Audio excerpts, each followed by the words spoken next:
Hello kids, welcome है आज की नई वीडियो में। तो किड्स, ये है हमारी ए फॉर एप्पल शेप्स। क्या है kids? A for Apple shapes. और ये है हमारे कलर। क्या है किड्स? कलर। तो कलर के नेम सीख लेते हैं। ये कौन सा कलर है किड्स? Pink colour.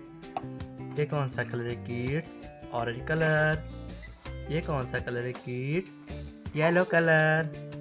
ये कौन सा कलर है किड्स? Red colour. ये कौन सा कलर है किड्स? Brown colour. ये कौन सा कलर है किड्स? Green colour. ये क्या है kids? Black marker. A for apple. A for ant. A for apple. B for ball. तो करते हैं स्टार्ट।